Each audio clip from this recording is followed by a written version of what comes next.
2, 3. Herkese salam dostlar. Bugün sizlerle birlikte ilk təhlillendireceğimiz kitap Balaca Şahzadə kitabını təhlillendiririk. İlk önce bunu demək istəyirəm ki, kitabın yazarı Antoine de Saint-Exupéry'dir. Antoine de Saint-Exupéry. Biraz tez dedim. Antoine de Saint-Exupéry'dir. Ve bunu da bildirmək istəyirəm ki, yazıcı, yəni Antoine bu kitaba özündə daxil eləyib. Və kitabımızda mənim ən sevdiyim hissə Balaca Şahzadə ilə dünyada tülkü ilə buluşmasıdır. Yəni tülkünü tapması deyək, yəni tülkünün onu tapması deyək, yəni tülkünü görməsi deyək.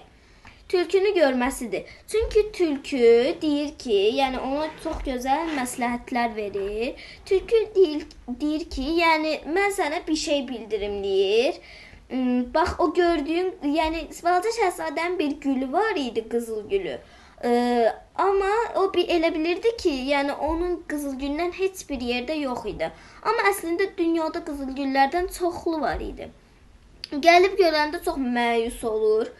Ondan sonra tülküyə gedir, tülkünü tapır, yəni tülkünü görür. Tülkü deyir ki, yəni önəmli deyil, dünyada istəsin 5000'dən olsun, 10.000'dən olsun, milyarlarca olsun deyir.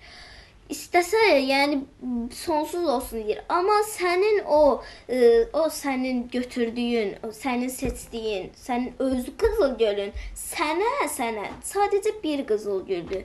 Yəni yəni milyarlarca da olsa o əşyadan, o bitkidən, canlıdan, sənin seçdiyin sənə birdən olacaq. Yəni tutalım ki, mənim bir pişiyim var və başqasının pişiyini görürəm. Balacadır, tatlı deyirəm, ya nə şirindir, nə gözəldir, amma öz pişiyimi də sevirəm. Demirəm, yəni digər kopyasını da sevin. Kopyasını deməyək, digər oxşarını da sevin. Amma özünüzünkini də önəmsiyin. Yəni mənim deməyim budur. Və tülkü deyir ki, insanlar bunu artıq unudurlar.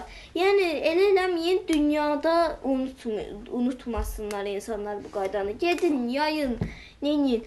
Və burada kitabda çoxlu səyahət eləyib bu Balaca Şahzadəmiz. Yəni deyəcəyim bu qədər idi. İstəyirsinizsə bu kitabı alın. Çox qəşəng bir kitabdır. Gedin alın, nə olar oxuyun. Yəni daha çox bilgilənir, daha çox eləyin. Və bu mənim ən tez oxuduğum kitabdır. Deyirəm sizə. Və bu videonun da sonuna gəldik. Kanala abunə olub videoya like atmağı unutmayın. O zaman bay bay.